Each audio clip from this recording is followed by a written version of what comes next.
Have you spent a lot of time worrying about a problem only to feel stressed and without progress?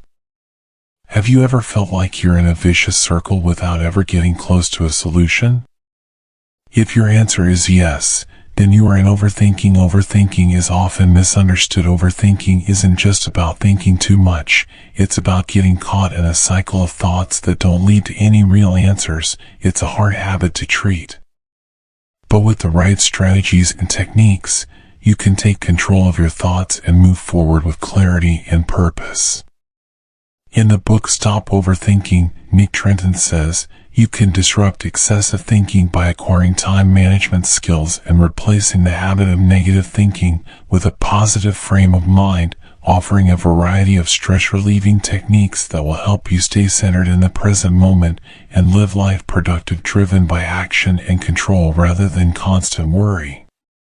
Nick Trenton holds a master's degree in behavioral psychology, specializing in managing emotions. In this brief, we'll look at the concept of single-mindedness, then we'll explore ways you can manage stress before, during, and after it happens, using various research-based techniques. Finally, we'll explore how you can reshape negative thinking habits into a positive frame of mind, while also quoting other writers' opinions, such as Tony Robbins, Adam Cross, Daniel Goleman, Maxwell Maltz, and others. So let's start. My friend, put on the earphones, adjust the volume, and focus with me, and we embark on this useful and enjoyable journey together. According to Trenton, overthinking is what happens when you think about something a lot and constantly. For example, you just made a decision between two things, and you actually chose one of them and started taking actual actions. That's until you feel stressed and anxious all week. One of the most common and very obvious forms of overthinking is indecision in making decisions. Psychologists refer to overthinking decisions as analytical overthinking, which is when you spend so much time thinking and comparing options that you delay making a decision more than is necessary. When you overthink every decision, you may feel overwhelmed and have increased feelings of anxiety. You may think your ideas are helpful and that you're working on a problem, but according to Trenton, this belief is rarely true. When you think about the same thing over and over again, your thoughts lose their ability to add value or provide solutions to the problem. Rather, it only increases stress and tension. In fact, the problem that you usually suffer from is not the real cause. He saw the anxiety that you feel, but rather the reason is due to your habit of single thinking that increases your level of anxiety and stress. For example, in a job interview, you may have answered a question differently than you intended, and then you spend hours worrying about that moment, in which case your anxiety does not change how you respond to the question. What is more, you may not have answered a question. The interview is a problem. Even it is just the constant thinking and worrying about the answer that creates the problem and causes you anxiety. In the book Emotional Intelligence, Daniel Goleman explained why your thoughts cause more anxiety. He explains that when you feel anxious, you sometimes try to find solutions to problems before they even occur. As a result, excessive thinking becomes a problem in itself, as these anxious thoughts tend to escalate and do not help you solve the problem you were worried about in the first place. This is because, unlike the process of creative thinking and finding solutions when you are anxious in a negative state, you restrict your ability to approach the problem from new angles or to produce any useful solutions. Reasons for single thinking. Why do some people think more than others? Does Trenton explain that anxiety and overthinking are linked? When you are prone to anxiety, you are more likely to think excessively, and there are two main factors that affect your level of anxiety.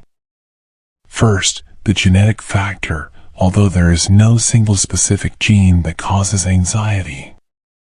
However, the researchers found that there are several genes that can make you more prone to anxiety, and people who carry these genes tend to have overly active brains.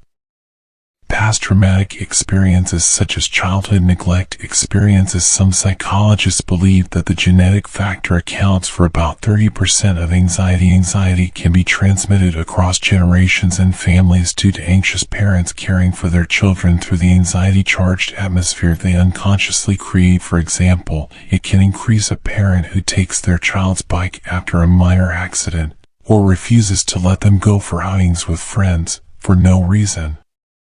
Challenges their children's anxiety biases by modeling for them that the world is a scary place.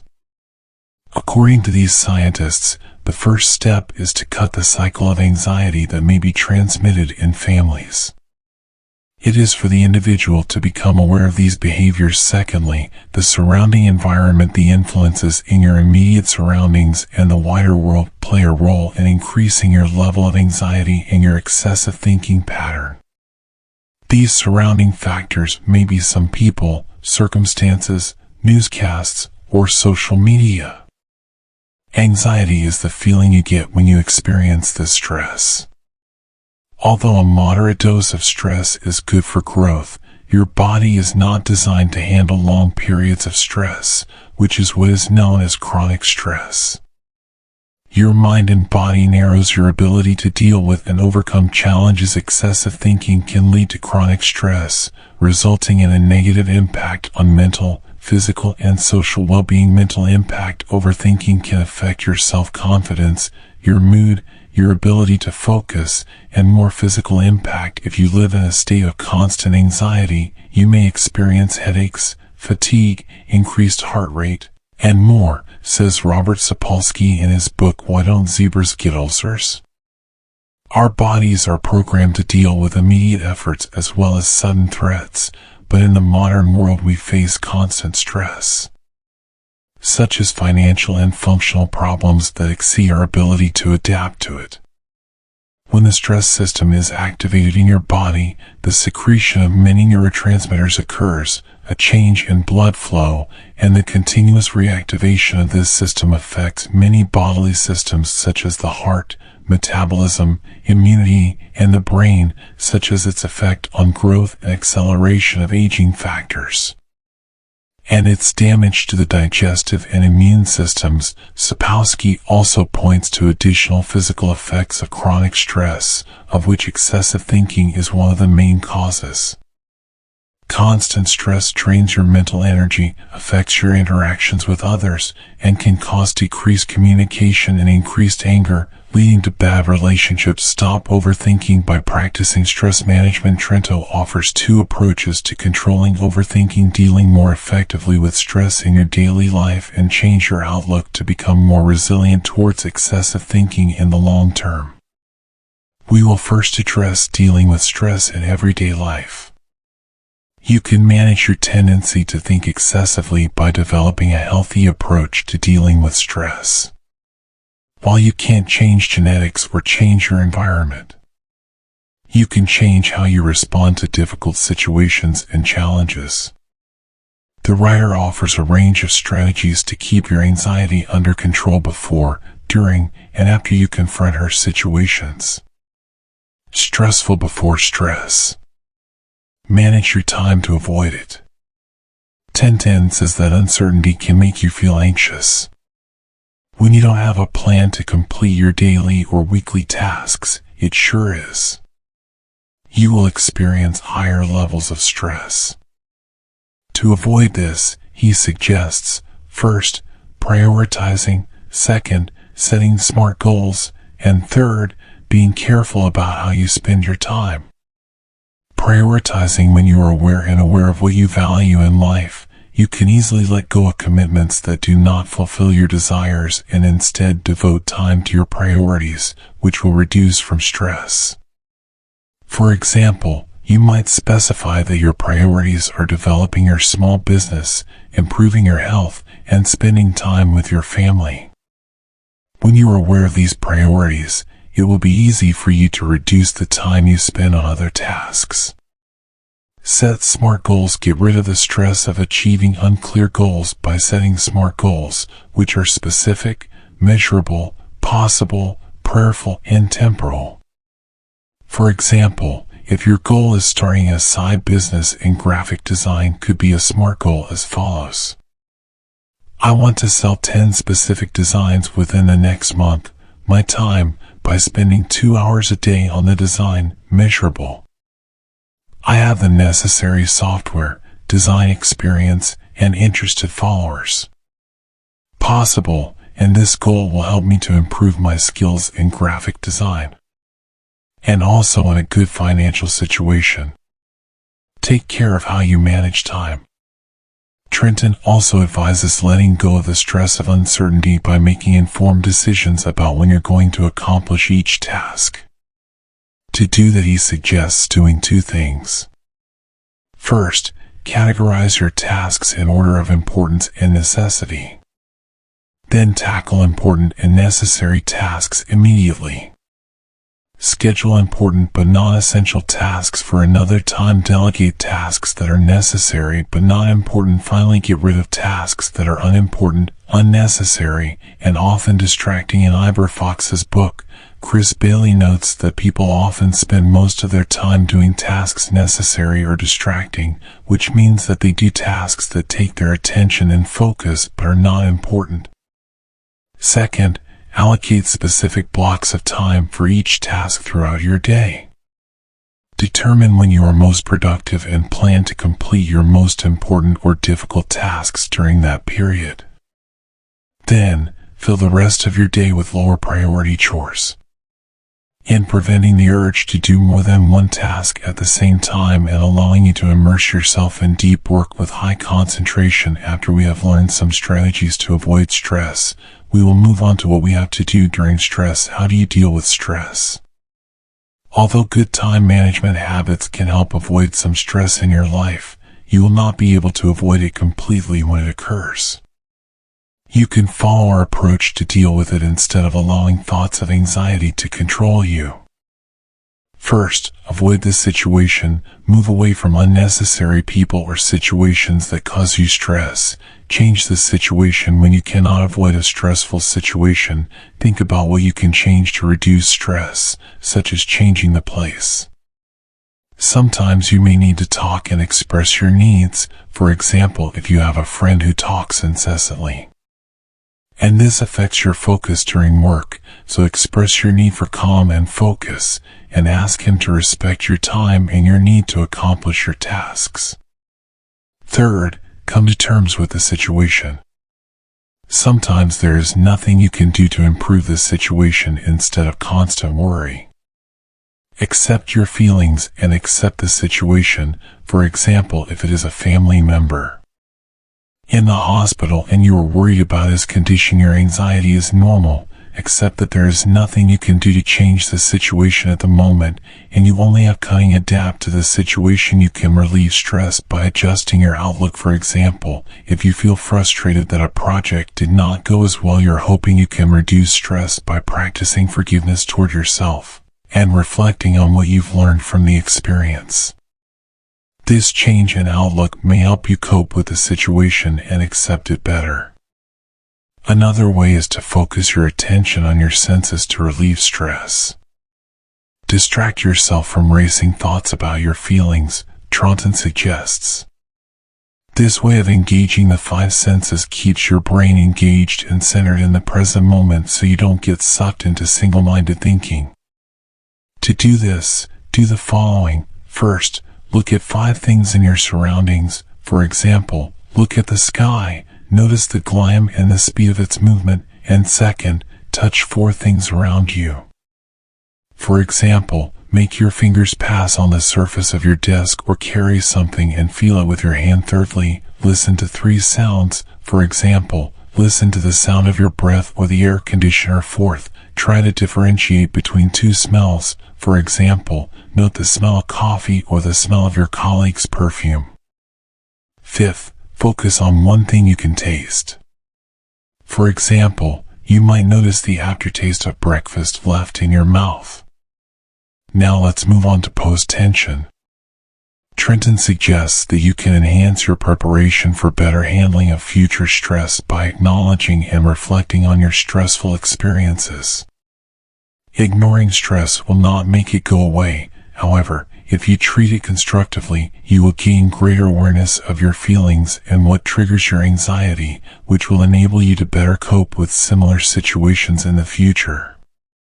Trenton's recommendations for thinking about stress are based on the practice of cognitive behavioral therapy.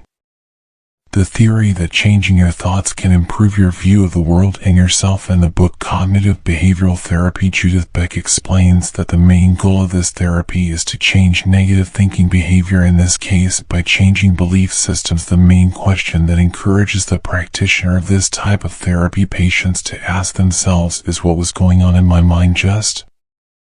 Asking such a question allows patients to become more aware of their subconscious thoughts and learn to recognize the negative biases that lie behind them, which ultimately allows the genitive to transform these beliefs into more positive ones. Therefore, UC Trenton deals with stress and overcomes it by writing in a diary. When you are ignorant of your anxious thoughts and feelings, you will have difficulty understanding what causes them. But by writing them in your diary, you can process your emotions in a productive way, understand what triggers them, and extract thinking points that will help you deal better with stress in the future, suggests Trenton. Writing your diary about the stress you feel, doing the following. Start by recounting the specific stressful situation and describing the thoughts and feelings you had at that moment. You can use a scale to rate your stress level. Then shift your focus to extracting something positive from the situation. Let's say, for example, that you suffer from stress due to pressure caused by busy work schedules and accumulated tasks. You can write your diary in this way. Start by listing the specific situation, such as an important project that requires a lot of time to complete and there is not enough time to do so. Then describe the thoughts and feelings that you are experiencing at that moment, such as anxiety about meeting a deadline and feeling stressed and tired. Then rate the stress scale. You feel like 7 out of 10. Then try to shift your focus to extracting something positive from the situation. For example, you may discover that this challenge prepares you an opportunity to develop your skills in time management and organization. You can be proud of your endurance working hard under the impression of difficult circumstances. Another way to address stressful events is to be curious and open-minded about your response to them rather than judging your thoughts and emotions just by observing them. Trenton notes that to be curious about your thoughts and emotions, you must first separate your personal identity from the problems that you face it like a single-minded problem. Instead of trying to fix yourself directly, you have to look at these problems as if they are just external challenges that occur to you separate from your personal identities.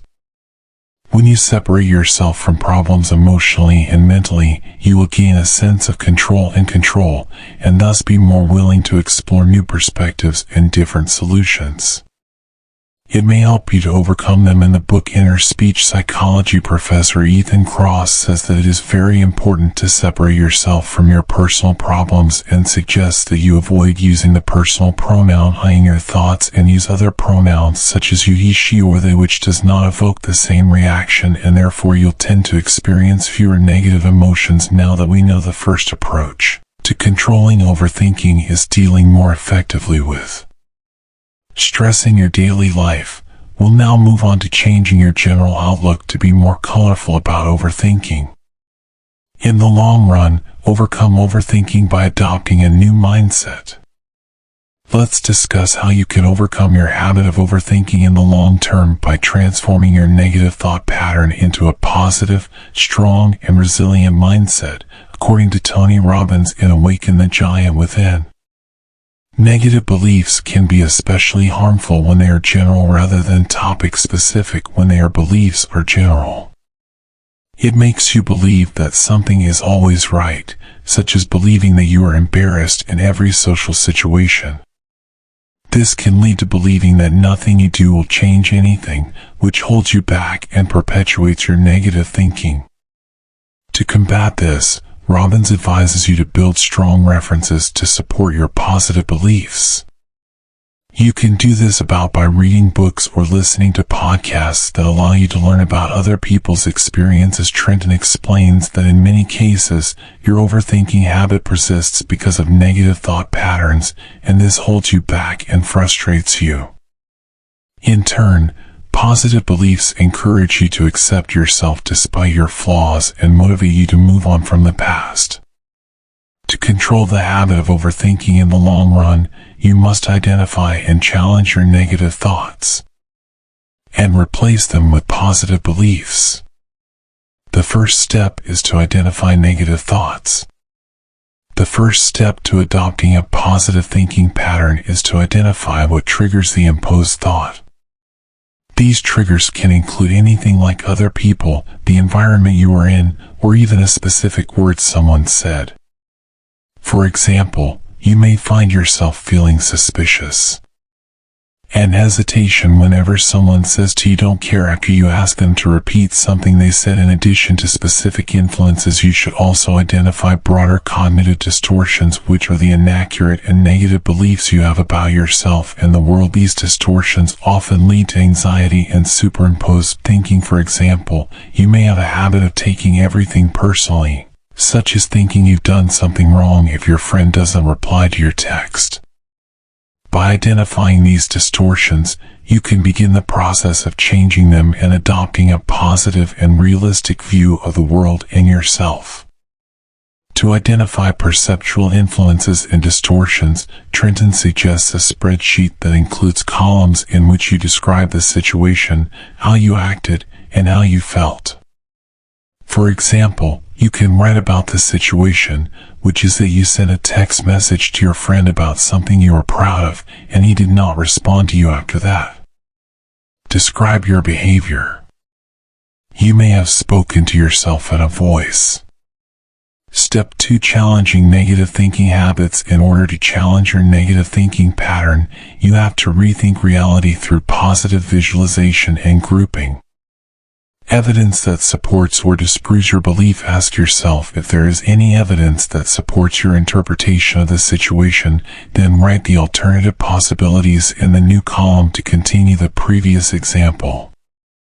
You could write that you learned later that your friend did not see your message in the first place, and you have no evidence that he ignores you. In his book of the month, Psychobiology, Mixo Almalsa suggests re-regulating your memories through a positive lens, stressing that thinking systematically about negative thoughts can lead to false assumptions that do not reflect reality, and says that you should focus only on the reality of the situation rather than how you feel about it. What Maltza suggests to rationally interpret situations is the practice of stopping before responding to a situation. For more details on this, you will find an extended summary of the Maltese psychobiology book in the description box. To induce negative thinking habits, Trenton also suggests trying the opposite of how you feel. For example, if anxiety makes you reluctant to publish your articles, try to overcome that feeling. Share with your friends or writing group. You may find evidence that you have a good writing skill that challenges your negative anxiety-driven beliefs. It is important to acknowledge your feelings, but you must not let them control your thoughts and actions. Step 3. Develop positive beliefs. Finally, replace negative and inaccurate beliefs with positive beliefs. Positive beliefs to become more resilient in the face of stress and to reduce overthinking by reframing how you see yourself in the world. Positive beliefs will enhance your sense of control and improve your ability to deal productively and effectively with challenges. Finally, my friend Trenton suggests that you focus on 3 things to develop a positive mindset that we present to you in a nutshell, and this is what I will conclude. First, focus on the present moment. Focus on the present promotes a positive outlook because it allows you to find solutions to your problem without being distracted by things you have no control over. Instead of dwelling on the past and future that you have no control over, direct your attention towards the resources that are currently available to you. Second, get rid of what you have. You can't control it. Excessive thinking and worrying happen when you focus on things that are out of your control. Trenton recommends that you focus on what you can control. For example, You are preparing for an important job interview and feeling stressed and worried about your performance during the interview and the prospect of getting the job, rather than dwelling on the results that you cannot control. Control it. Focus on what you can control. Prepare well for the interview. Prepare ahead of time by researching the company and position and providing appropriate answers to potential questions. Rehearse or record an interview with another person and watch yourself improve your performance. Third, identify your needs instead of worrying and focus on every little detail in your life. Focus on meeting your needs, not your wants. Focusing only on what you need helps you achieve a more positive outlook by allowing you to get rid of unnecessary things that may drain your time and energy.